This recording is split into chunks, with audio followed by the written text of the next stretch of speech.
Sziasztok! Fontányi Andor vagyok, ebben a videóban pedig a 2026 májusi emelt matek érettségi feladatait nézzük majd meg. Ha tetszenek a videóim, nyomjatok egy lájkot, iratkozzatok fel a csatornámra, vagy váltsatok csatornatagságit. Lássuk a feladatokat.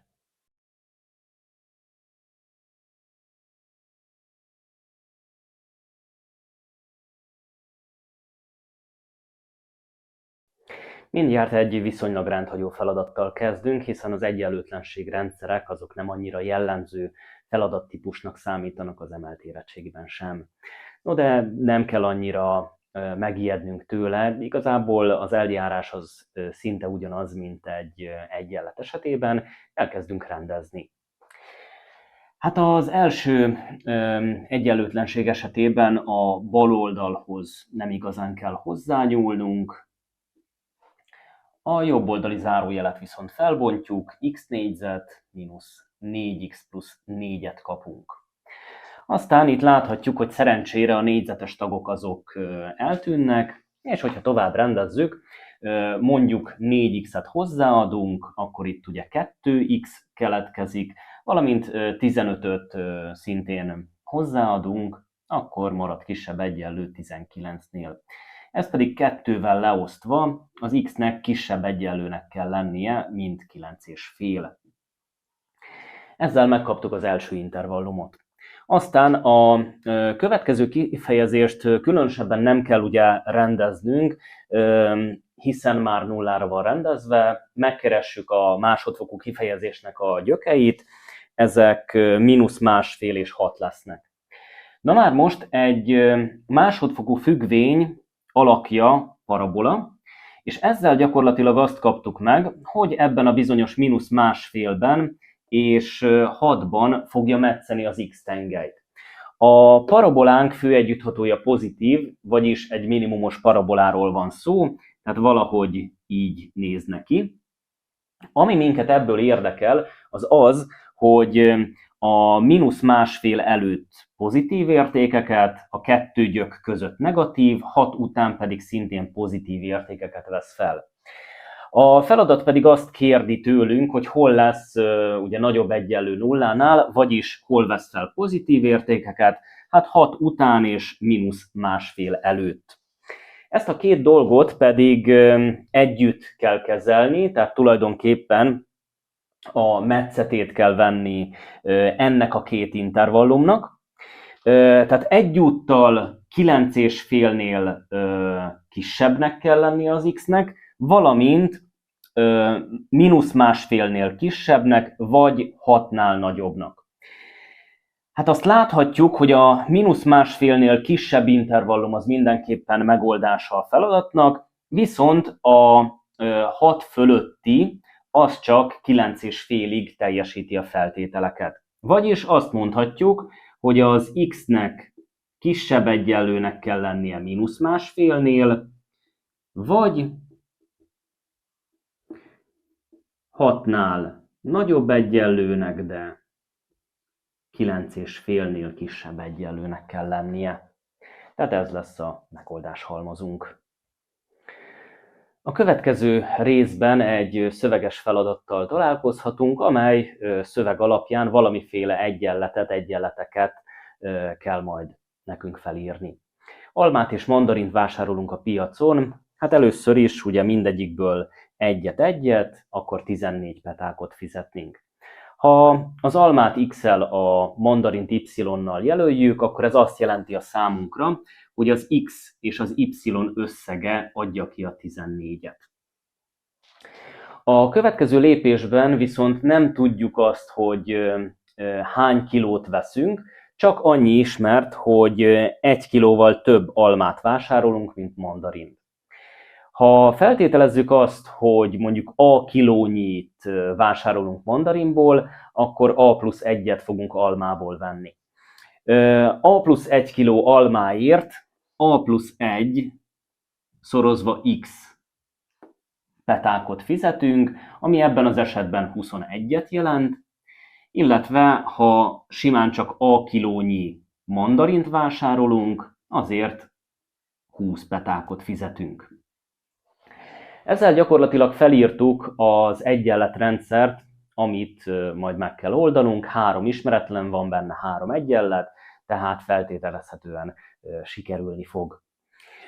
Többféle úton is elindulhatunk, mondhatjuk akár azt is, hogy az x az egyenlő 21 per a plusz 1-jel, az y egyenlő 20 per a-val, és akkor ezeket visszahelyettesítve az első egyenletbe már is kapunk valamiféle csak a-t tartalmazó kifejezést, de akár azt is mondhatjuk, hogy az elsőből kifejezzük az y-t, és azt visszahelyettesítjük a harmadikba, és ezt levezetve kapunk valamiféle kifejezést. Igazából teljesen mindegy, hogy melyik utat választjuk, nagyjából hasonló nehézségűek.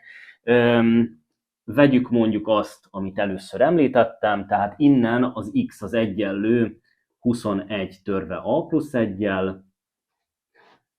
valamint az y 20 per a lesz. Hogyha ezt a két dolgot behelyettesítjük az első egyenletbe,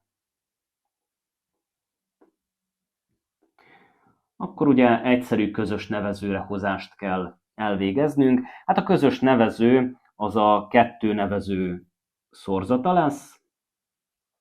A 21-et a-val fogjuk szorozni, a 20-at pedig a plusz 1-jel, vagyis lesz belőle 20a plusz 20. A következő lépésben átszorozhatunk ezzel a bizonyos nevezővel, vagyis a számlálóban keletkezik 41 darab a plusz 20, a jobb oldalon pedig 14-jel fogjuk szorozni az a négyzetet, valamint az a-t. Ezt kicsit átrendezve adódik, hogy 14 a négyzet, aztán a 14-ből kivonunk 41-et, akkor mínusz 27a keletkezik, valamint mínusz 20 a végére. Ezzel pedig kaptunk egy másodfokú egyenletet. Ennek a másodfokú egyenletnek a gyökei azok 5 ketted, illetve mínusz 4 heted lesznek. Hát az 5 ketted az ugye 2,5-nek felel meg. A mínusz 4 hetedet viszont el kell, hogy vessük, hiszen negatív súlyú almát, vagy éppen mandarint nem igazán tudunk vásárolni.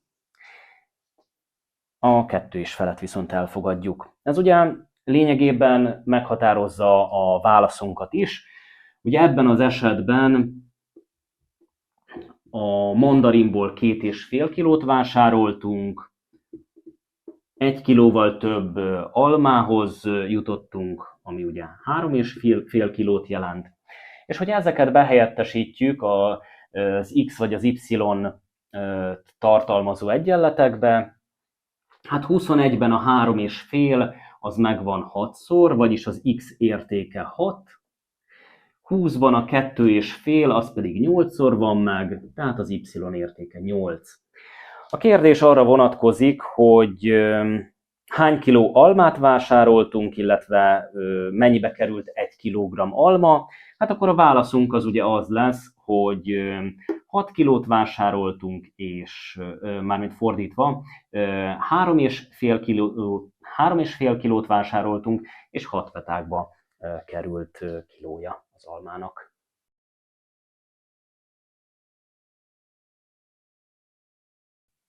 A második feladatban stronciummal foglalkozunk, van egy egész hosszú kis mese az elején, viszont ami minket érdekel, az a függvény, ami a felezési időt írja le. 1957-től 2026-ig nézzük, hogy 32 g-nyi stroncium tömege hogyan is változik. Hát először azt kell meghatározni, hogy 57-től 2026-ig hány év is telt el, hát a kettőt kivonva egymásból ugye 69 jön ki. Vagyis nekünk az a dolgunk, hogy a t, vagyis az idő, az eltelt évek száma helyére a 69-et írjuk be.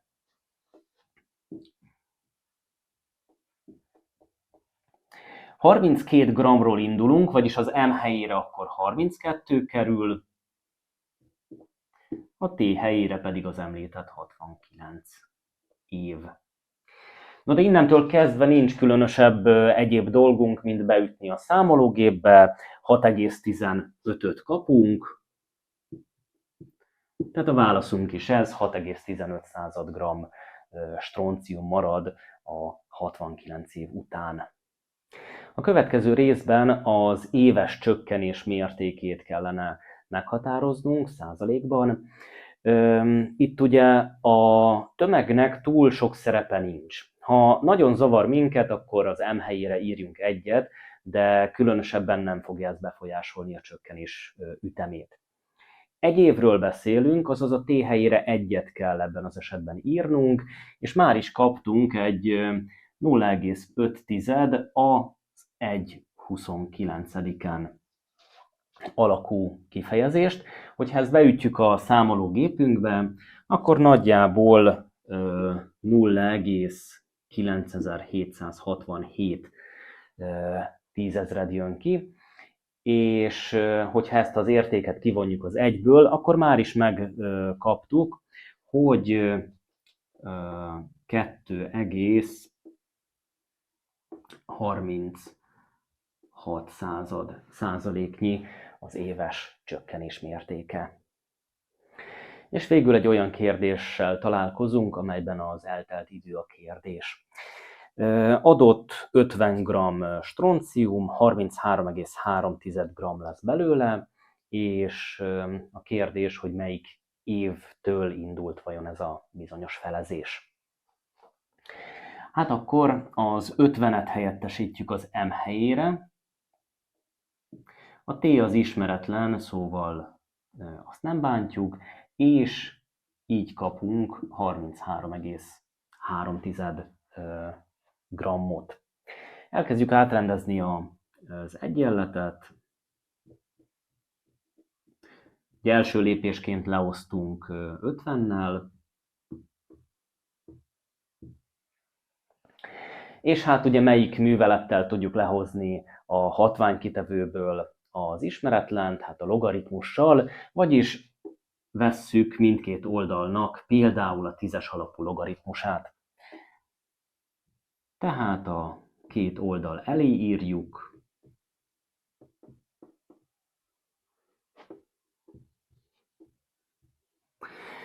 és hát a szokásos logaritmus azonosságunk segítségével a hatványkitevőt le tudjuk hozni az együtthatóba. Ha pedig megjelent az együtthatóban, onnantól kezdve ez az LG05 egy számként viselkedik, nyugodtan át lehet vele osztani. Szóval marad egy T/29-ünk, ami nagyjából 0,59-el lesz egyenlő, és utolsó lépésként, hogyha felszorzunk 29-el, akkor nagyjából 17-et kapunk, azaz 17 évvel korábban történt ez a bizonyos kijutás a természetbe. És ugye hogy számolunk tovább? Hát az idei évet, vagy évből, a 2026-ból kivonjuk ezt a 17-et, 2009 jön ki. Tehát a kérdésre a válasz, hogy 2009-ben történt ez az incidens.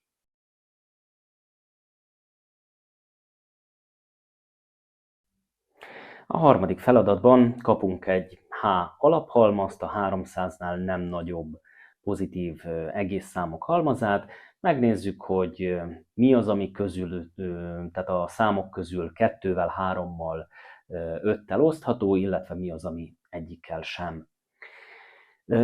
Ilyen jellegű feladattal azért már találkozhattunk akár korábbi érettségikben is. Tulajdonképpen a legegyszerűbben egy Venn diagram segítségével oldhatjuk meg ezt a feladatot.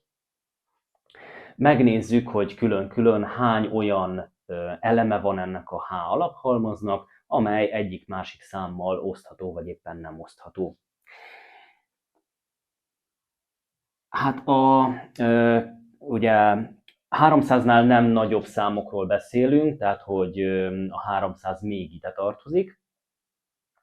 Azt, hogy hány darab pontosan 2-vel osztható szám van, úgy tudjuk meghatározni, hogy ha 300-at leosztjuk 2-vel, akkor 150-et kapunk kereken. Ha esetleg nem egész szám jön neki, akkor mindig az egész része, tehát az alsó egész része az, ami számít, tehát még 150,9-nél is 150-et mondanánk. Aztán ugyanígy megnézzük 3-mal osztva, hát szerencsére mindegyiknél igazából egész szám jön majd ki. Leosztjuk 5-tel, akkor 60-at kapunk. És meg kell nézni az egyes metszetekre is, tehát, hogy 2-vel és 3-mal. Hát 2-vel és 3-mal azt jelenti, hogy 6-tal osztható, szóval 300-ig összesen 50 darab 6-tal osztható szám van. Aztán a 2x5 10, 10-zel osztható számokból van 30 darab, 3x5 15, 15-tel osztható számokból van 20 darab, és ne feledkezzünk meg a 3-as metszetről sem, tehát ami 2-vel, 3-mal és 5-tel is osztható, 2x3x5 prímszámokról lévén szó, 30-at ad, tehát 30-al osztható számból van 10 darab. Készítünk egy Venn diagramot, és ebben helyezzük el ezeket a számokat. Először a közös metszettel kezdünk, tehát azok száma, amik mind a 3 számmal oszthatóak, ugye 10 darab, aztán amik 2-vel és 3-mal oszthatóak, abból 50 darab van, viszont vigyázzunk, mert 10-et elhasználtunk, tehát csak 40-et írunk, 2-vel és 5-tel 30 darab, tehát ide 20 kerül, és végül 3-mal és 5-tel 20 darab, tehát ide 10-et rakunk. Aztán a 2-es halmazba összesen 150 kerülne, de már elhasználtunk 70-et, szóval a maradék 80-at írjuk a csak 2-vel oszthatóakhoz. Csak 3-mal ugye 60-at vonok ki a 100-ból, 40 darab osztható, majd pedig 40-et vonok ki a 60-ból, 20 szám lesz osztható 5-tel. Ha összeadjuk ezeket a számokat, hát itt van 150, aztán itt van 200, 220, marad még 80 a 300-ból, ők mindenképpen kívülre kell, hogy kerüljenek, és valójában a válaszunk is ez lesz a kérdésre, hiszen ők azok, akik egyik számmal sem oszthatóak. A következő részben részhalmazokról beszélünk, amiről mindjárt valamiféle kiválasztás, valami kombinatorikus megközelítés juthat esetleg eszünkbe. 3 elemű részhalmazt szeretnénk összeállítani, úgy, hogy a benne lévő elemek szorzata 2-vel legyen osztható, de 4-jel ne legyen osztható. Ezt egy picit ugye át kell gondolni, hogy mit tartalmazhat, milyen lehet az a 3 szám, ami 2-vel osztható ugyan, de 4-jel nem. Hát gondoljunk bele abba, hogy az ilyen számoknak a prím-tényezős felbontásában csak egy darab 2-es szerepelhet, vagyis az egyik számnak 2-vel igen, de 4-jel nem oszthatónak kell lennie, a többi szám pedig szükségszerűen páratlan, tehát hogy 2-vel sem osztható. Hát ugye 2-vel osztható számból megbeszéltük az előző feladat részben, hogy 150 darab van, 4-jel osztható szám, tehát ami közülük 4-jel osztható, azoknak a száma 75. Tehát azt mondhatjuk, hogy 75 csak 2-vel osztható szám van, ugye 150-ből 75, 75 4-jel is osztható, és hát 75, 75, 150, a maradék 150 lesz az, ami hát egyéb számként tekinthetünk rá, tehát a páratlan számok. Végzünk egy kiválasztást, hát melyik részhalmazból mennyit választunk ki. Ahogy említettük, egy elemet tudunk kiválasztani a csak 2-vel osztható számok közül, ezt 75 alatt az 1 féleképpen tehetjük meg. Azok közül, amik 4-jel is oszthatóak, egyet sem választunk ki, le lehet írni, hogy 75 alatt a 0 akár, de ugye túl nagy jelentősége nincsen. És végül a maradék 150 elem közül választjuk ki a maradék 2 darabot. Ezt 150 alatt a 2 féleképpen tehetjük meg. Ha ezt a műveletsort elvégezzük, akkor 838.125-öt kapunk, ennyiféleképpen tudunk ilyen tulajdonságú szám 3-ast kiválasztani. Végül 299 elemű részhalmazokat állítunk össze. Hát ezt is könnyű átgondolni, hogy 300 alatt a 299 darab, azaz 300 darab ilyen részhalmaz van, és ezek közül szeretnénk kiválasztani azokat, amelyben az elemek összege páros. Ugye az, hogy 299 elemet választunk ki, egyúttal azt jelenti, hogy egyet nem fogunk kiválasztani, tehát talán érdemesebb erről az oldalról megközelíteni. Az elemek összegéről beszélünk. Határozzuk meg akkor első nekifutásra az összes elemnek az összegét. Ezt ugye úgy tehetjük meg, hogyha meghatározzuk az első 300 természetes számnak az összegét, erre vonatkozik az n-szer n plusz 1 per 2-es képlet, és hogyha ebbe behelyettesítünk, akkor 300-szor 301 per 2-t kapunk, tehát 150-szer 301-ről beszélünk, ami 45.150 lesz. Na már most, hogyha nem hagynánk el semmit, akkor ennyi lenne az összeg, ez pedig páros szám. Egyet szeretnék elhagyni úgy, hogy az elhagyás után is páros számot kapjunk. Hát a páros számból mindenképpen párosat kell kivonnunk ahhoz, hogy páros maradjon az összeg. Vagyis mi az, amit el tudok hagyni? Hát csak és kizárólag páros számot. Hány páros szám van az első 300 számban? Ezt kiszámoltuk, ugye 300-ban a 2, vagyis 150, tehát 150 darab ilyen részhalmaza van ennek az alaphalmaznak.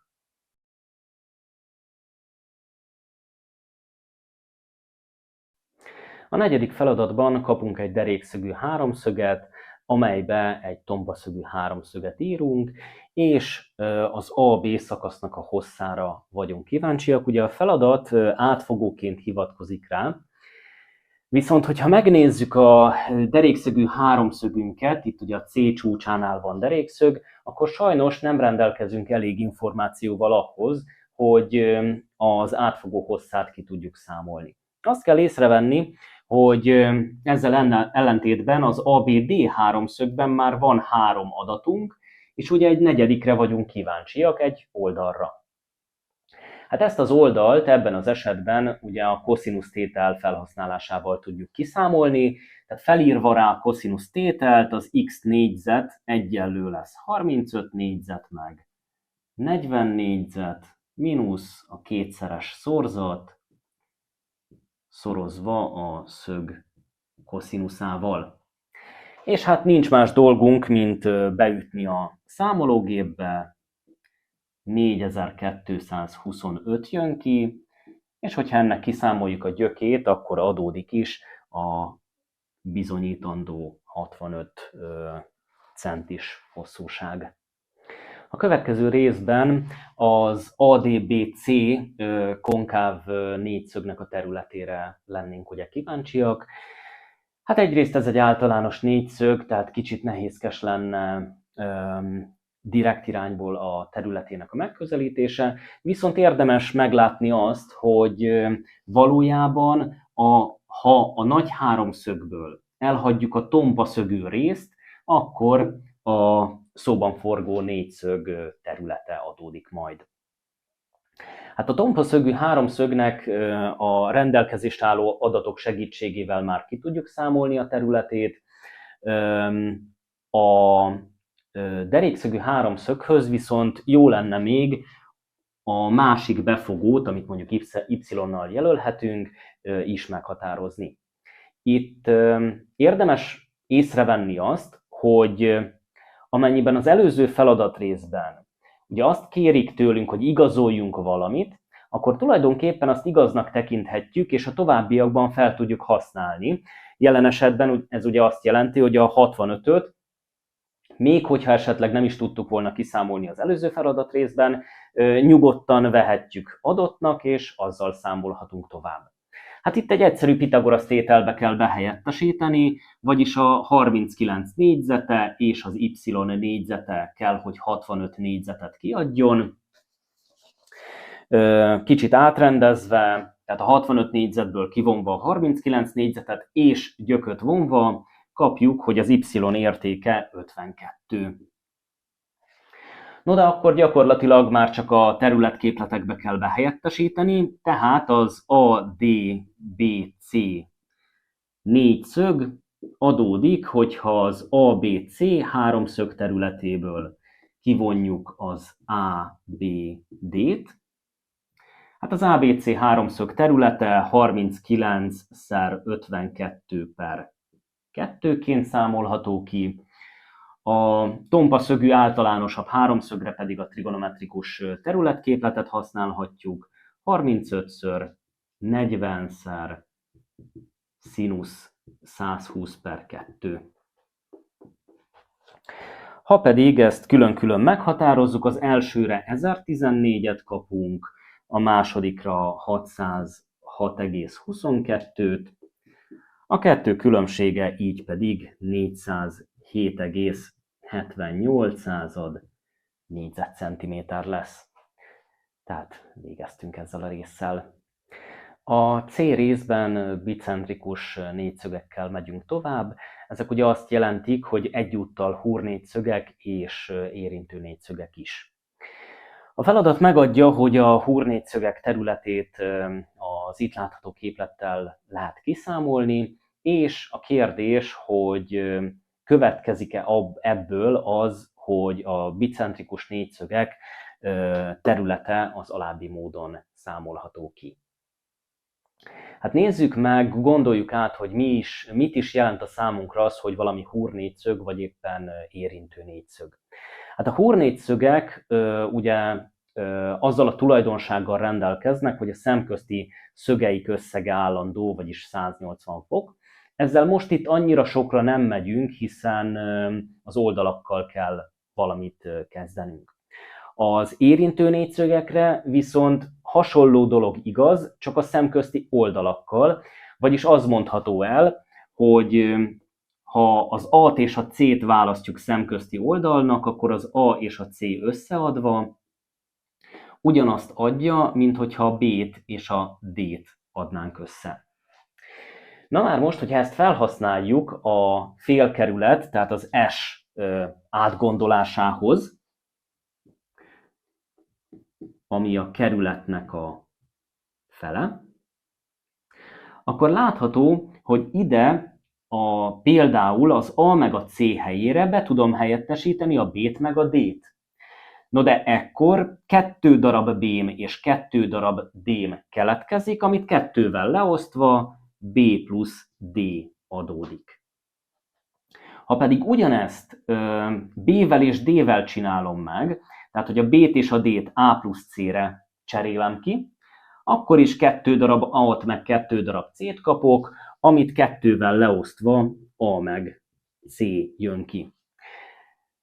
Tehát vigyázzunk, ugye itt csak és kizárólag érintő négyszögek esetében lesz igaz ez a félkerületre, de itt igaz, hogy a félkerület az B plusz D-vel, vagy éppen A meg C-vel egyenlő. Hogyha ezt behelyettesítjük ebbe a területképletbe, akkor ugye az S helyére valamit kéne írni. Érdemesebb ezt a verziót feltüntetni, mert hogy akkor itt látszik mindjárt, hogy a két A kiüti egymást, tehát egy darab C-nk marad. Ugyanezt el lehet játszani a következőnél, csak ott a B meg D verzióból vonjuk ki a B-t, aztán az A meg C-ből vonjuk ki a C-t, végül megint a B meg D-ből a D-t. És hát vegyük észre, hogy mindegyik tényezőben valamelyik betű ugye kiüti a másikat, tehát marad egy C-nk, marad egy D-nk, egy A-nk és egy B-nk. De hát a szorzás az ugye átrendezhető, szóval ezzel gyakorlatilag a bizonyítandó állítást kaptuk meg. Végül a D részben meg kéne határozni egy ilyen bicentrikus négyszögnek a területét, hogyha három oldalát ismerjük. Ennek a feladatnak a megoldásához két megállapítást kell ugye tennünk. Egyrészt azt, hogy ez egy érintő négyszög. Ha érintő négyszög, akkor a szemközti oldalainak az összege megegyezik, tehát a 21-et és a 42-t összeadva ugyanazt kapom, mint hogyha az x-et és az 56-ot adnám össze. Vagyis mit kell az 56-hoz hozzáadni, hogy 63 jöjjön ki? Hát a 7-et. Tehát a negyedik oldalnak a hossza az 7 cm lesz. Valamint felhasználhatjuk azt, amit az előző feladat részben be is bizonyítottunk, hogy egy ilyen négyszögnek a területe az az oldalak szorzatának a gyökével egyenlő. Tehát a 21-et, az 56-ot, a 42-t és a 7-et kell összeszorozni, és a gyököt vonni belőle. Hogyha ezt megtesszük, akkor 588 négyzetcentimétert kapunk, ennyi lesz tehát a kérdéses terület.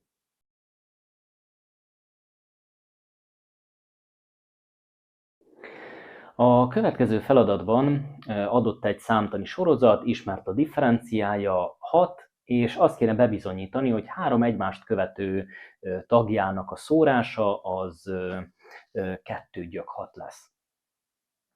Hát itt, amennyiben három egymást követő tagról beszélünk, szinte minden esetben érdemes a középső tagból kiindulni, és a középső tag segítségével felírni a többit. Hát természetesen tetszőleges tagokról beszélünk ugyan, de hogyha mondjuk egy n-1, n-edik és n+1 indexet választok nekik, akkor esetleg mondhatom azt, hogy a középső tag az A-val egyenlő, akkor a rákövetkező az A meg D-vel, az előtte lévő pedig A mínusz D-vel. Tehát ugye A mínusz 6-tal és A plusz 6-tal. A szórás kiszámításához mindenképpen szükségünk van az átlagra. Hát az átlagot úgy kapjuk meg, hogy összeadjuk ezt a három értéket. Látható is mindjárt, hogy a plusz és a mínusz 6-os része kiesik, és a 3A-t elosztom a darabszámmal 3-mal, tehát az átlagunk az A-val lesz egyenlő. És hát ezt csak be kell helyettesíteni innentől kezdve a szórás képletébe. Hát mindegyik tagból kivonom ugye az átlagot, az A-D-ből, hogyha kivonom az A-t, akkor marad mínusz D, aminek a négyzete D négyzet.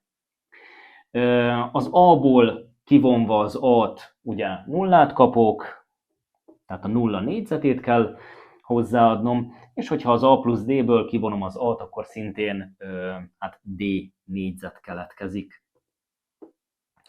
Ezt az egészet osztani kell a darabszámmal, vagyis 3-mal, és még gyököt vonni. Hát a D az ugye 6, annak a négyzete 36, ebből van 2, tehát 72. 72-ben a 3 megvan 24-szer, tehát a szórásunk az gyök 24 lesz, ami pontosan ezzel a bizonyos 2 gyök 6-os értékkel egyezik meg. A B részben szintén számtani sorozattal megyünk tovább, ismert az első tagja és a differenciája, és a feladat azt mondja, hogy az első n tag összegének az abszolút értéke n-nel egyenlő. Hát az első n tag összege az ugye az Sn maga, és ennek az abszolút értéke az, ami egyenlő kell, hogy legyen n-nel. Hát az SN-re ugye van egy képletünk, vesszük az első tag kétszeresét, hozzáadjuk, hát nem tudjuk hány tagról van szó, tehát az n-1-szeresét a differenciának, mínusz 0,2-nek, az egészet elosztjuk 2-vel, megszorozzuk a darabszámmal, és ugye ennek az abszolút értéke lesz egyenlő n-nel. Egy kicsit muszáj rendeznünk a kifejezést, a számlálóban lesz egy 4-es, amiből kivonunk 0,2n-t, valamint hozzáadunk 0,2-et, osztjuk 2-vel, szorozzuk n-nel. Hogyha rendezzük a számlálót, akkor 4,2 keletkezik, ezt ugye 2-vel osztva 2,1-et kapunk, a 0,2-t 2-vel osztva pedig 0,1 n-ünk keletkezik, ezt kell megszorozni, ugye még a tört után található n-nel, és ennek az abszolút értéke vihető tovább. Ha felbontjuk a zárójelet, akkor hát kapunk ugye egy 2,1 n-es és egy mínusz 0,1 n négyzetes részt, és most kéne elhagynunk az abszolút értéket. Hát melyik kifejezés az, aminek az abszolút érték egyenlő n-nel? Hát a plusz n és a mínusz n, tehát két esetet kell ugye vizsgálnunk tovább. Ezt a dolgot vagy n-nel,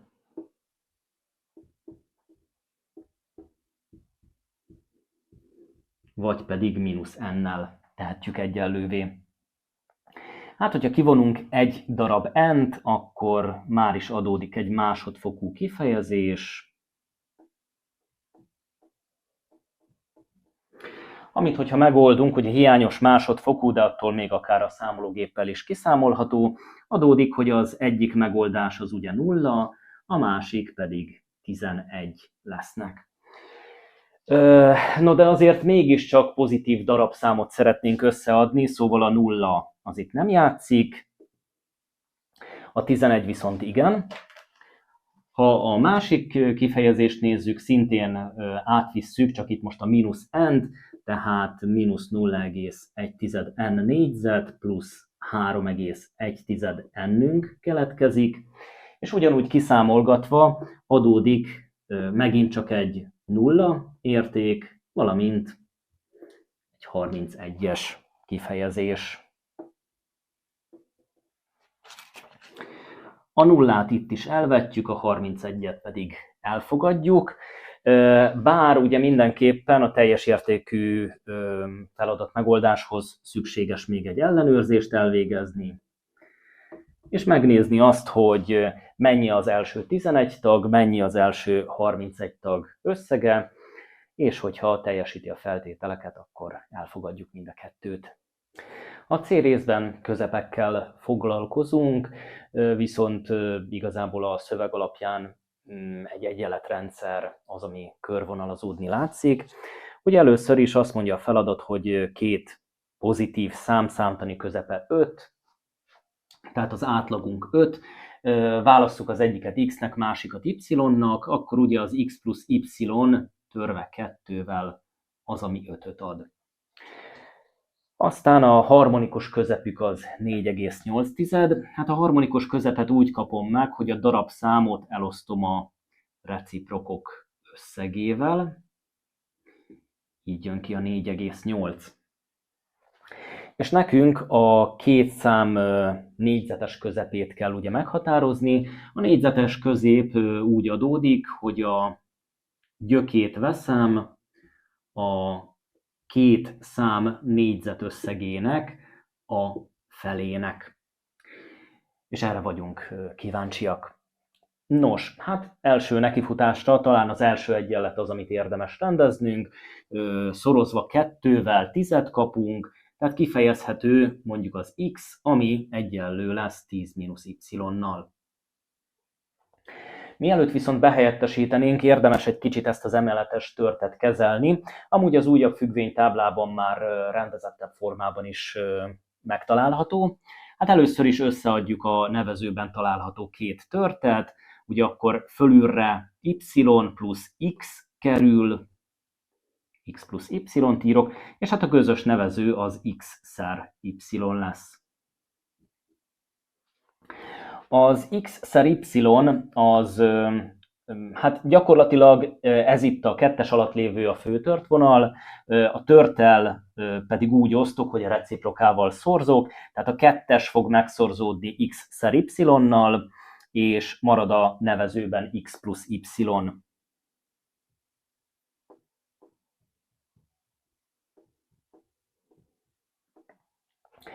Ezzel a nevezővel kell tehát átszoroznunk, tehát 4,8x-et plusz 4,8y-t kapunk, és mielőtt még talán felbontanánk a zárójelet, mármint hogy behelyettesítenénk az x-et,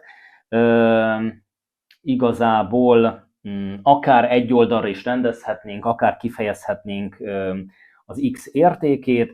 Ugye ez úgy történne, hogy a 2x-szer y-ból kivonunk 4,8x-et, kiemelünk egy darab x-et, akkor marad 2y mínusz 4,8, és hát most helyettesítünk az x helyére 10 mínusz y-t, vagy akár azt is megtehetjük, hogy ezzel átosztunk, bár annak túl sok értelme ugye nincsen.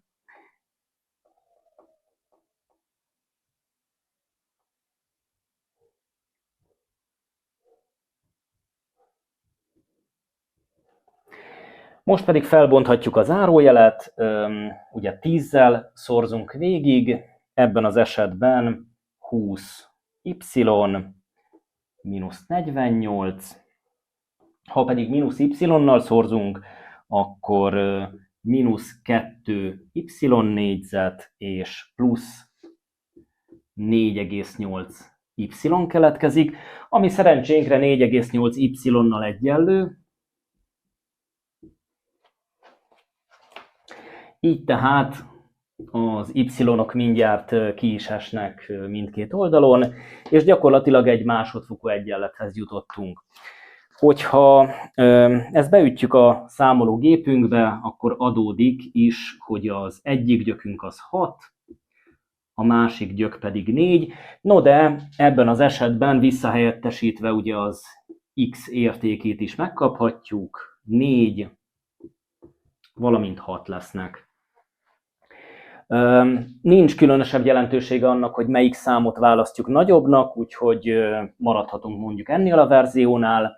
Tehát, hogyha 4-et és 6-ot helyettesítünk ebbe a kifejezésbe, akkor hát 4 négyzet plusz 6 négyzet fele, illetve annak a gyöke az, ami kell nekünk.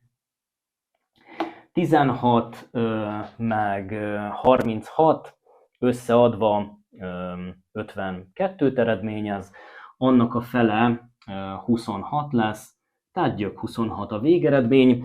Ez persze akár ki is lehet számolni, ez nagyjából 5,1 lesz. Tehát ennyi lesz a két szám négyzetes közepe.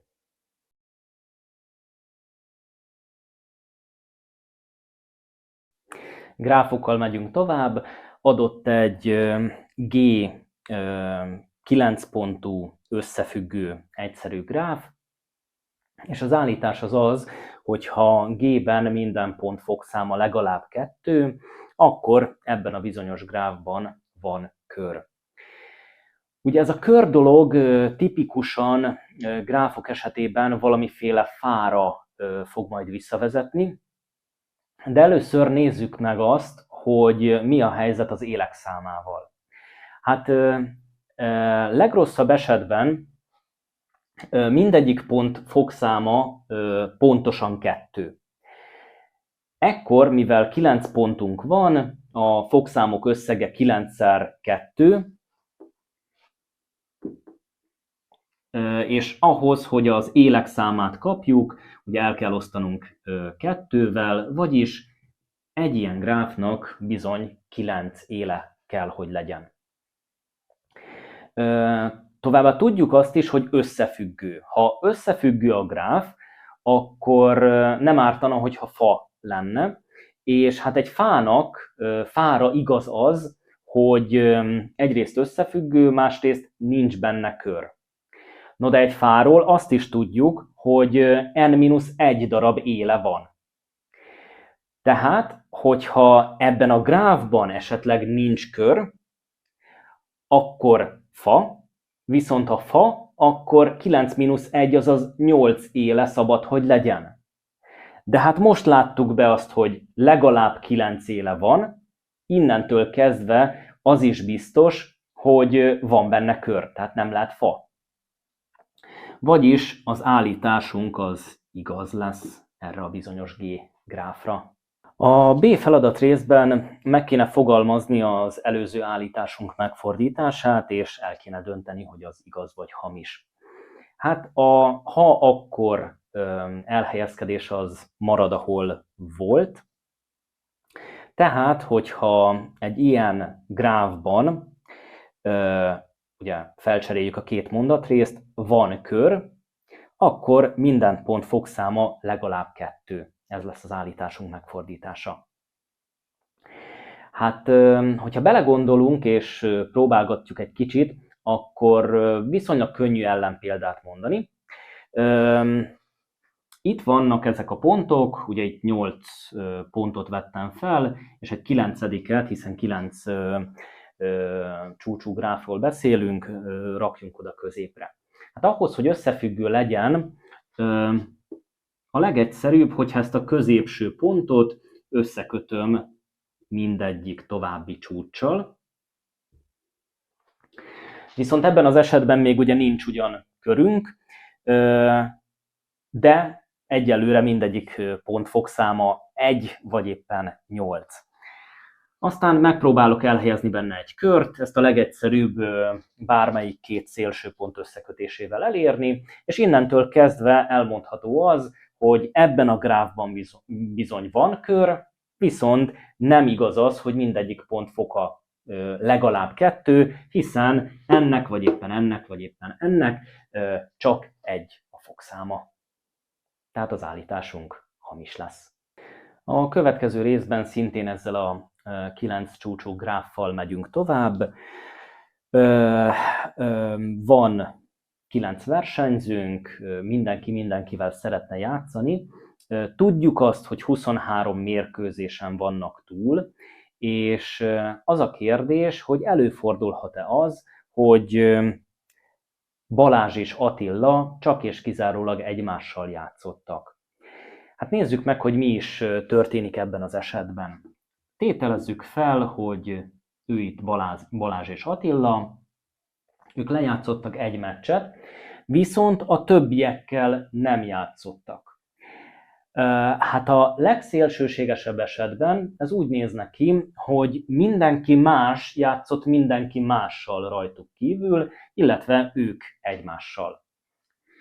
Hát hogyha a maradék 7 csúcsú részgráfot nézzük, és abból egy teljes gráfot csinálunk, akkor ennek a bizonyos teljes gráfnak, teljes részgráfnak a fogszámait úgy kaphatjuk meg, hogy n-1/2, tehát 7x6/2, azaz legfeljebb 21 élet tudunk elhelyezni.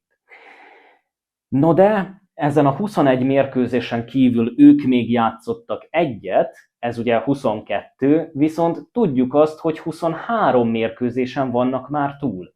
Tehát egy további élet vagyunk kénytelenek behúzni, hát vagy az A-ból, vagy a B-ből a 7 pont valamelyikéhez, vagyis a kérdésre válaszolva lehetséges-e ez? Hát nem.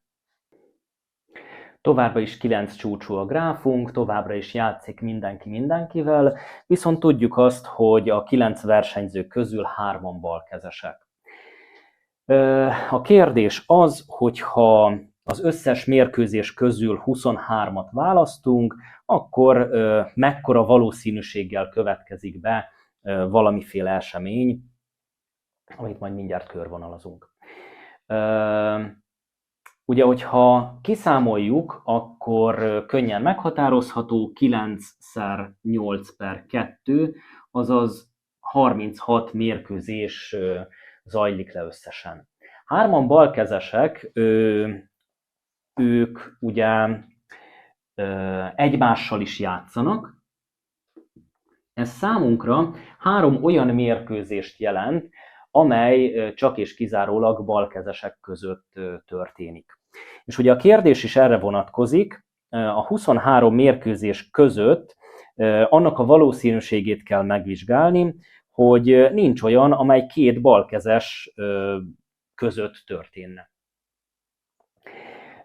Hát érdemes meglátni azt, hogy az összes 36 mérkőzés felosztható 3 olyanra, ami balkezesek között történik, és a maradék 33 darab olyanra, ami hát egyéb módon történik, vagy 2 jobbkezes, vagy egy bal és egy jobbkezes között.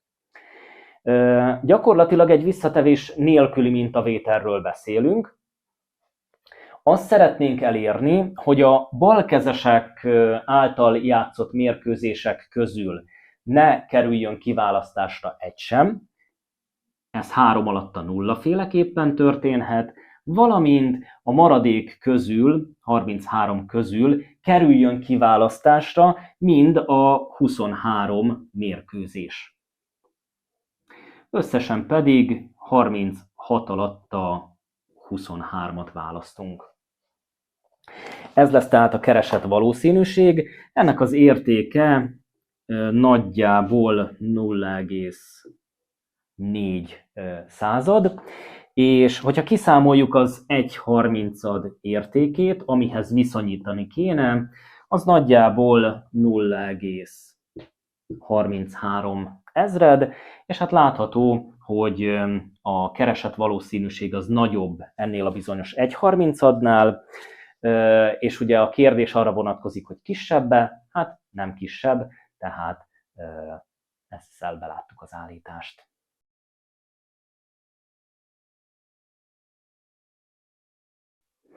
A 7. feladatban kapunk mindjárt 5 függvényt, és azt kéne eldönteni, hogy a megadott mínusz végtelen 7 intervallumon melyek azok, amelyek konkávok.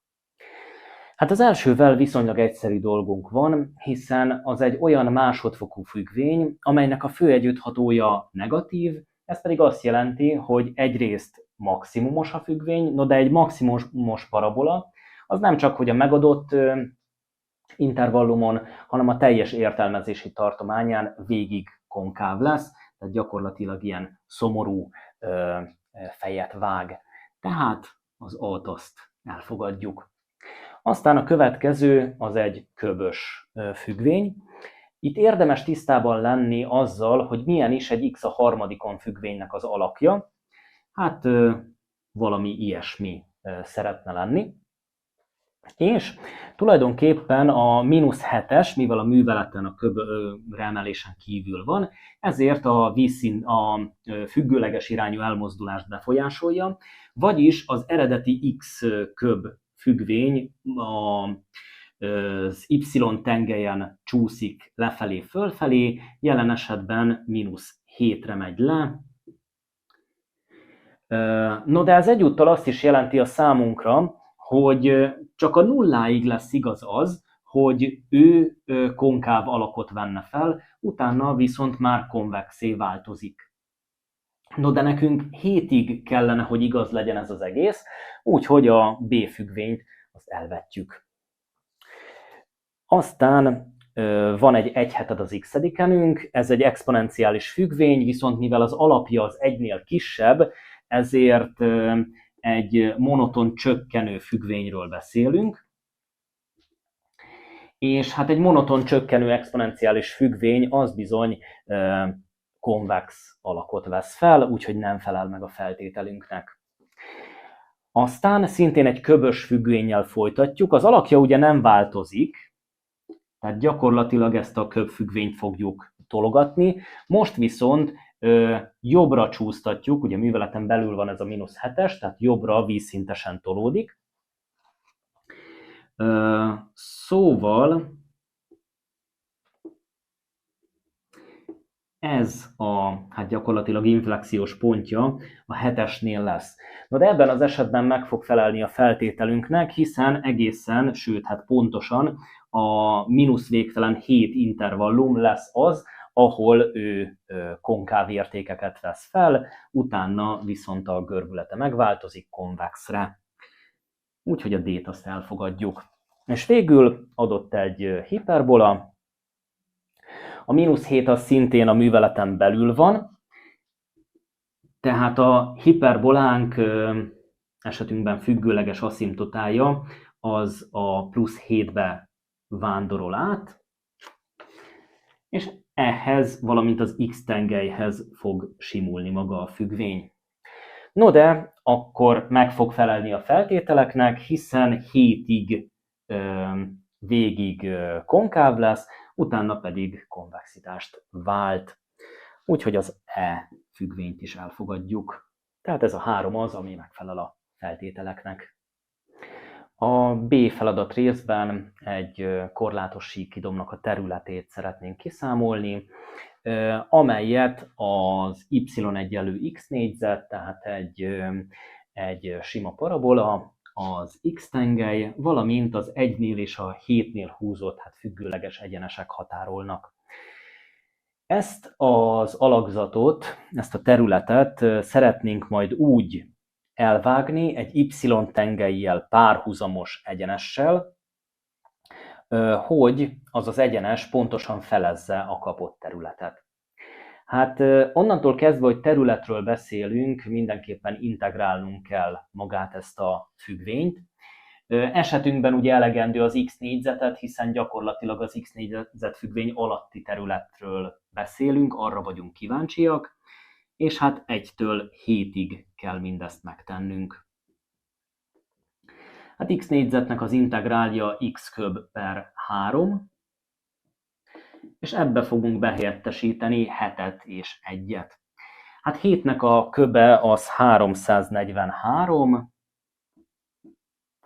ezt törjük 3-mal, valamint kivonjuk az egyenlet helyettesítési értéket, vagyis az 1/3, így pedig 342 harmadot kapunk, az pedig 114 lesz. Tehát a teljes síkhidomnak a területe a 114 területegység. Ezt kéne megfeleznünk. Ugye ennek a 114-nek a fele az lesz 57, és el szeretnék helyezni egy olyan y-tengellyel párhuzamos egyenest, hát ez inkább a 7-hez lesz majd közelebb, mint az 1-hez. Tehát egy olyan egyenest, amely felezi a területet. Nem tudjuk, hogy hol van meghúzva ez az egyenes, legyen ez mondjuk A. Viszont tudjuk azt, hogy az 1-től A-ig, vagy éppen az A-tól 7-ig terjedő területnek a nagysága, az bizony ennek a fele 57 lesz. Úgyhogy hát kétféleképpen is eljárhatunk, nézzük meg 1-től A-ig ugyanennek az x négyzet függvénynek az integrálját. Hát az integrál értéke az ugyanez lesz, ebbe kell behelyettesíteni. Most ugye 7 helyett A-t írunk, tehát A köb per 3-ról beszélünk, de ugyanúgy az 1/3 vonjuk ki, és ezek után 57-et szeretnénk kapni. Hát elvégezzük a közös nevezőre hozást, ugye A köb -1-et kapunk, az van eltörve 3-mal, vagyis az A köb -1 értéke az 57-nek a 3-szorosa, 171. Hogyha ehhez még 1-et hozzáadunk, 172-t kapunk, és a 172-nek a köbgyöke lesz majd a megoldás, az pedig 5,56. Tehát 5,56-nál kell meghúzni ezt a bizonyos függőleges egyenest. A C részben ismét egy harmadfokú függvényt kapunk, és 3 ismeretlen helyezkedik el benne, meg kéne határoznunk a B-nek, C-nek és a D-nek az értékét. Először is azt érdemes észrevenni, tisztázni, hogy ez egy olyan harmadfokú függvény, amelynek a főegyütthatója pozitív, tehát az alakja az mindenképpen valami ilyen formájú lesz. Hát szépen sorban haladva azt mondja a feladat, hogy 1-ben és 7-ben van neki lokális szélsőértéke. A lokális szélsőérték az minden esetben az első deriváltból következik, tehát hogyha lederiváljuk ezt a G függvényt, azzal nagyon mellé nyúlni nem tudunk. Hát a derivált az 3x négyzet plusz 2b szer x plusz c lesz, és hát a szélső értéket úgy kapjuk meg, hogy ezt az első deriváltat tesszük egyenlővé nullával. No, de a feladat meg is mondja, hogy mindez 1-nél és 7-nél következik be, szóval, ha a deriváltba 1-et helyettesítünk be, akkor is nullát, valamint, hogyha 7-et, akkor is nullát kapunk.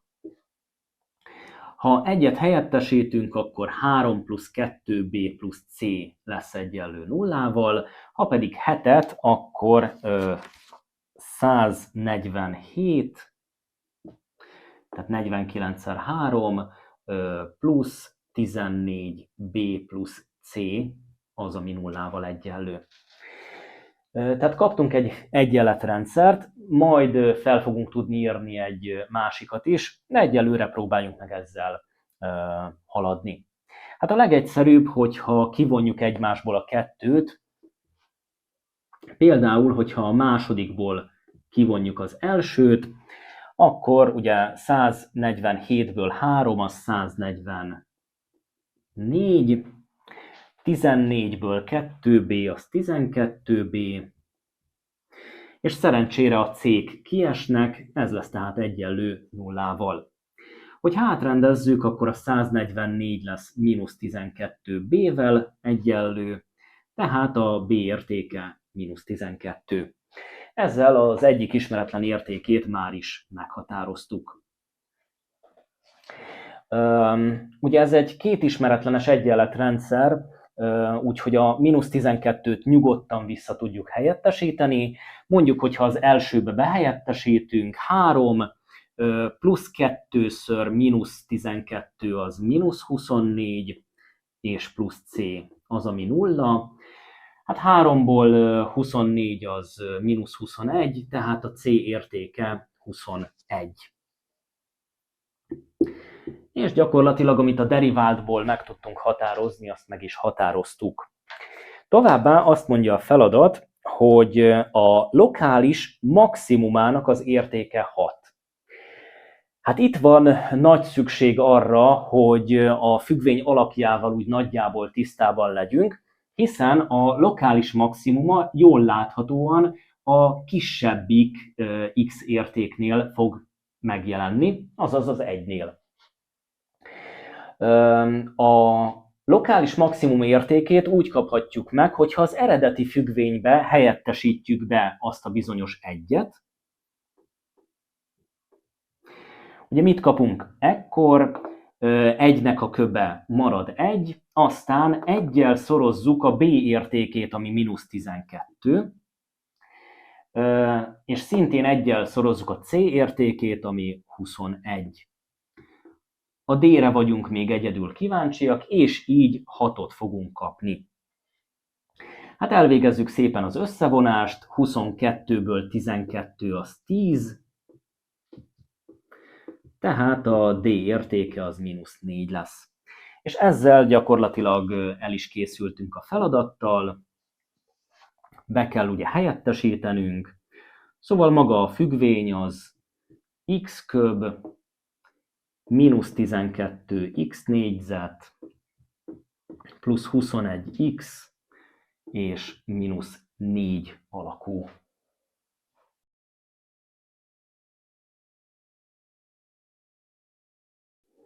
A 8. feladatban egy körgyűrű cikk területét szeretnénk meghatározni. Tudjuk azt, hogy a nagy körnek, vigyázzunk, az átmérője az 1 méter, tehát a nagy körünk sugara az ugye 50 cm, valamint, hogy a körgyűrű az 20 cm széles. Hát itt óvatosan, mert ugye nem a körgyűrű szélességére, hanem a kicsi körnek a sugarára kell nekünk mondani valamit. Ez ugye 50-ből 20, tehát 30 cm lesz. Illetve ismert az, hogy a középponti szög az 36 fokos. Hát a területet ilyen esetben úgy határozhatjuk meg, hogy a nagy körcikkből kivonjuk a kicsi körcikknek a területét. Hát a nagy körcikk területe ugye úgy határozható meg, hogyha vesszük a nagy kör területét, r négyzet pi, és annak a középponti szög 36 360 részét. Hasonló módon adhatjuk meg a kicsi terület nagyságát. Itt ugye a 30 négyzet pi-ből pi-t szorozzuk szintén 36 360-addal. Hogyha itt számolgatunk egy kicsit, akkor egyrészt 250 pi, másrészt pedig 90 pi-t kapunk.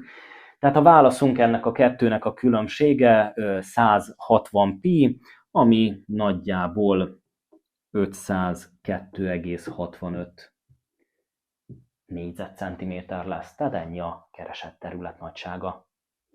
A következő részben a kerékkel már nem foglalkozunk többet, megvannak az egyes valószínűségek, megvan a nyerési esélyük, és meg kéne határoznunk a várható értéket. Tehát ez sem egy túlságosan bonyolult feladat, hiszen mindössze a várható érték képletébe kell ugye behelyettesítenünk.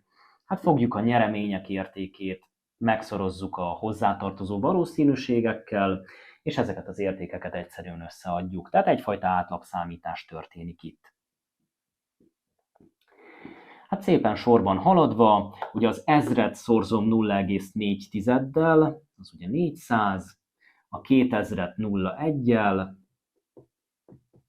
a 3000-et 0,3-mal, és a 4000-et 0,2-vel.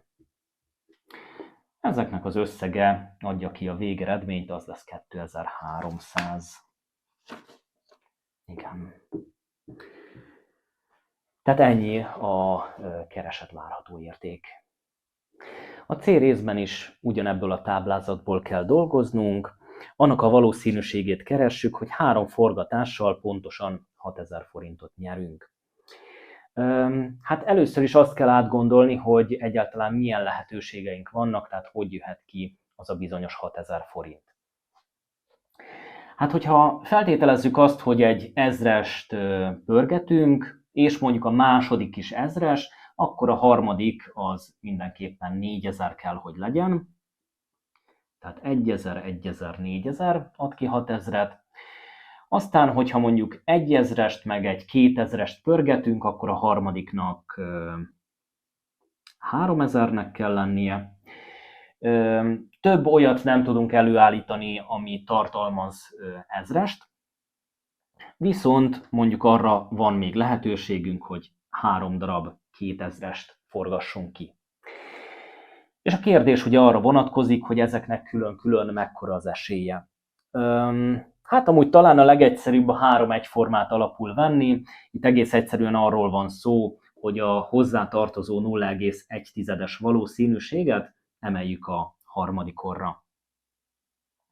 Aztán, amikor 2 egyforma egy különböző, akkor nekünk fontos az, hogy a 3 pörgetés közül kiválasszuk azt a 2 helyet, amit majd mondjuk 1000-esnek választunk. Az 1000-es valószínűsége 0,4, ezt emeljük a másodikorra, majd a 4000-es valószínűségével 0,2-del szorzunk. És végül a 3 különböző, Hát ott ugye a 3 hely közül kiválasztjuk azt az egyet, ahova mondjuk az 1000-est rakjuk, a maradék 2 közül ki kell választani azt az egy helyet, ahova majd a 2000-est rakjuk, és persze egy alatt az egyel is számolhatunk, de hát az túl sok vizet nem zavar. És a hozzájuk tartozó valószínűségeket egész egyszerűen összeszorozzuk.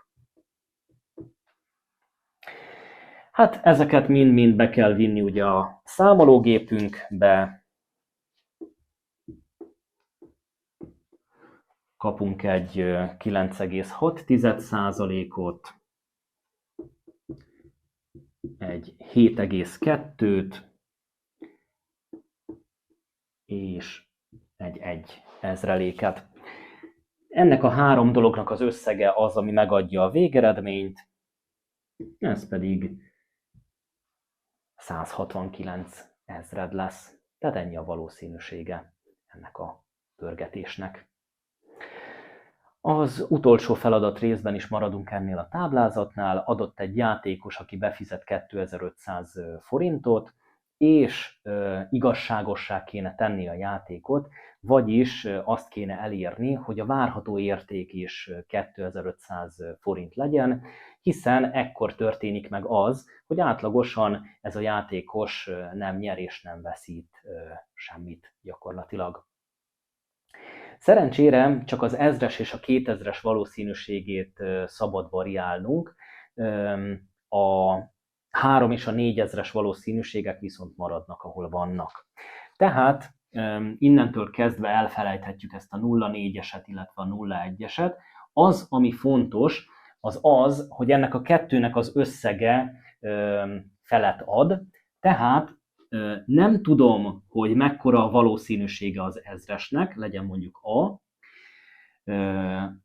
viszont a 2000-es valószínűsége az félből A lesz. És ezekkel az adatokkal kell ugye kiszámolnunk a várható értéket. Lesz 1000-szer ank, 2000-szer fél mínusz ank, és a többit meg már tulajdonképpen kiszámoltuk, ugye ez volt 900, ennek a kettőnek a szorzata pedig 800. Elvégezve ezt a műveletsort 2500 kéne, hogy kijöjjön. Hát elkezdjük felbontani a zárójelet, az 1000 ank megmarad, 2000-nek a fele 1000, mínusz 2000 A, aztán maradt itt egy 900-as, meg egy 800-as, illetve a 2500.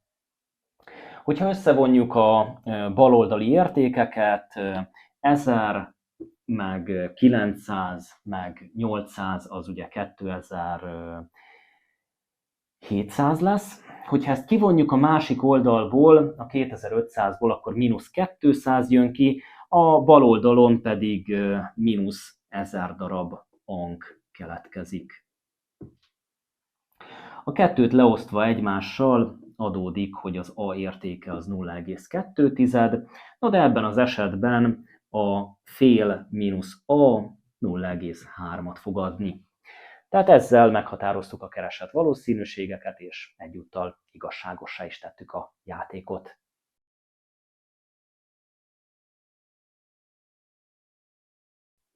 Egy kis térgeometriával zárjuk a feladatsorunkat. Adott egy kissé fura alapterületű alakzat, és ennek a testnek a térfogatára vagyunk kíváncsiak. Szerencsére a szövegből egyértelműen kiderül, hogy ez egy olyan alakzat, aminek a térfogata az alapterületszer magasságképlettel számolható, tehát úgymond hengerszerű. Szóval meg kéne határoznunk ennek az érdekes téglalapból és körszeletből álló alakzatnak a területét. Hát a téglalap oldalait ismerjük, valamint tudjuk azt is, hogy a körcikknek a középpontja az pontosan az AB szakasznak a felén helyezkedik el. Ezzel egyúttal felismerhetjük azt is, hogy kapunk két 40-es szakaszt.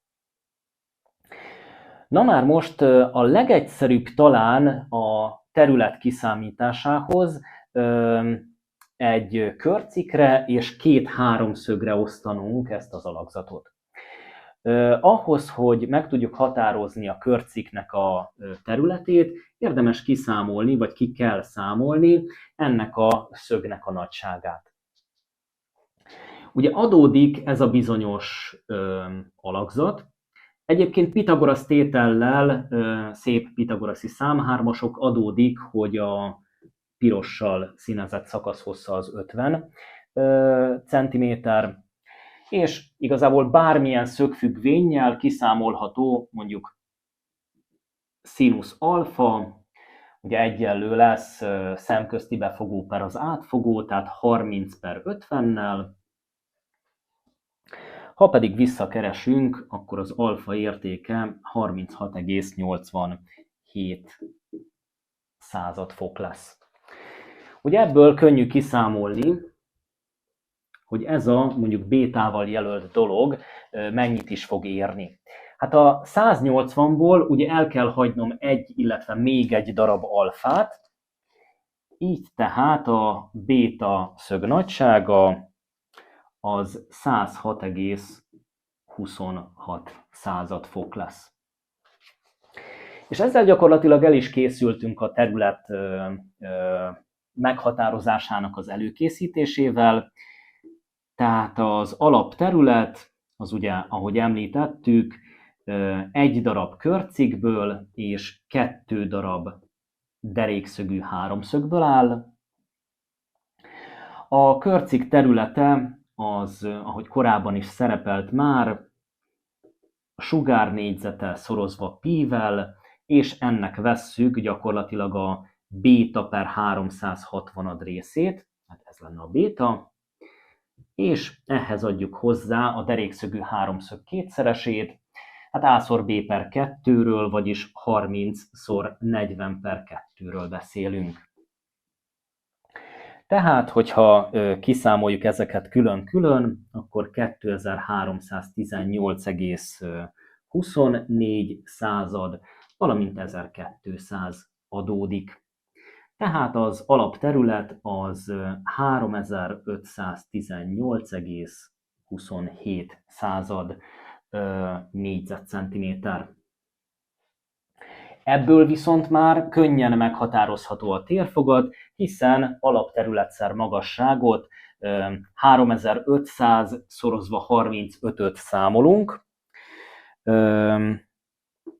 Ez 123.138,33 köbcentire jön ki. És hát figyelnünk kell arra, hogy a választ literben egészre kerekítve kell megadnunk. Hát köbcentiméterből akkor át kell váltanunk köbdeciméterbe, itt 1000 a váltószám, úgyhogy a tizedes vessző ide a 3-as és az 1-es közé csúszik, tehát 123,1 köbdeciméterről, vagyis literről beszélünk, tehát a válaszunk egészre kerekítve 123 liter. Ennyi lesz tehát az akváriumunk térfogata. Végül egy talán nem annyira összetett szélsőérték keresős feladattal zárunk. Adott egy téglatest, ismerjük a magasságát, ami 35 cm, ismerjük a térfogatát, és úgy szeretnénk megválasztani az alaplap két oldalának a nagyságát, hogy a felszíne a fedőlap nélkül a lehető legkisebb, tehát minimális legyen. Hát akkor először is fejezzük ki valahogy az egyik ismeretlent a másik segítségével. Ehhez ugye a térfogatot hívjuk segítségül, hiszen a 126.000 kell, hogy egyenlő legyen A-szor B-szer C-vel, vagyis 35-ször A-szor B-vel. Hát először leosztunk 35-tel, 126.000-ben a 35 az 3600 lesz, majd pedig, ha mondjuk a B-t szeretnénk kifejezni, akkor a B az egyenlő lesz 3600 per A-val. És hogy is néz ki a felszínképlet? Esetünkben ugye a fedőlapot elhagyjuk, tehát az A-szor B értékét csak egyszer kell venni, aztán kell venni egyszer az oldal, illetve kétszer az oldallapot, a 35-ször B-t, ez ugye 70 B-nek felel meg, valamint kétszer az oldallapot, ami kétszer 35-ször A, vagyis szintén 70 A-t jelent. És ide kell behelyettesítenünk ezt a bizonyos B értéket. Hogyha ezt megtesszük, akkor már csak egy olyan függvénnyel találkozunk, ami egy ismeretlennel rendelkezik, tehát csak az A-tól függ. Hát itt lehetőségünk lesz A-val egyszerűsíteni, 3600-unk marad, aztán 70-nel kell beszorozni a 3600-at, úgy 252 ezret kapunk, illetve lesz egy per A, valamint a 70A megmarad, ahol volt. Aztán a szélső értékét keressük, tehát le kell deriválni, el kell végezni a deriválást. Hát mi lesz ennek a felszín függvénynek a deriváltja? Szépen sorban haladva a 3600-as ugye eltűnik, mivel konstans. Ezt a 252.000 A-t érdemes A-1-enként felfogni, hiszen A-1-ennek egyszerűen csak -1-szer A-2 a deriváltja, vagyis lesz belőle -252.000, és ugye szoroznám A-2-onnal, de hát akkor inkább már beírom a nevezőbe az A négyzetet. És végül a plusz 70A-nak plusz 70 a deriváltja. Nos, ahhoz, hogy megkapjuk a szélső értéket, ezt a kifejezést kell ugye egyenlővé tennünk nullával. Első lépésként talán érdemes közös nevezőre hozni, akkor a -252.000 megmarad, viszont a plusz 70-es kap egy A négyzetes szorzót. A nevezőbe pedig az A négyzet kerül. Hát egy tört akkor lehet nulla, hogyha a számlálója nulla, tehát ezt a részét tesszük egyenlővé nullával, és már is adódik, hogy kis átrendezéssel a 70A négyzet az egyenlő 252.000-rel. Ha leosztok 70-nel, ugye itt már egyszer előfordult, akkor az A négyzetre 3600 jön ki, no de akkor gyököt vonva, és mivel felismerjük azt, hogy az A az egy hosszúság, tehát negatív nem lehet, ezért az A-t azt 60-ra tudjuk kihozni. Hogyha az A értéke 60, ide visszahelyettesítve 3600-ban a 60 szintén 60-at ad a B-re. És persze ne feledkezzünk meg arról, hogy el is kell dönteni azt, hogy ez ténylegesen egy minimum helynek felel meg-e. Ugye ezt a második derivált meghatározásával tudjuk kivitelezni. Itt volt az első derivált, de ezt érdemes A-másodikonnak tekinteni, hiszen azt egyszerűbb deriválni. Hát mi lesz a deriváltunk? A -2-es lejön az együtthatóba, tehát plusz 504.000,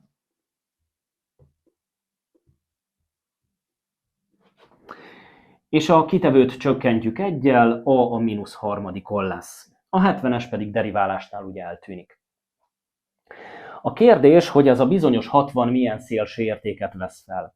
Hát gondoljunk csak bele, hogy gyakorlatilag bármilyen pozitív számot is helyettesítünk az A helyére, ez a kifejezés mindig pozitív lesz.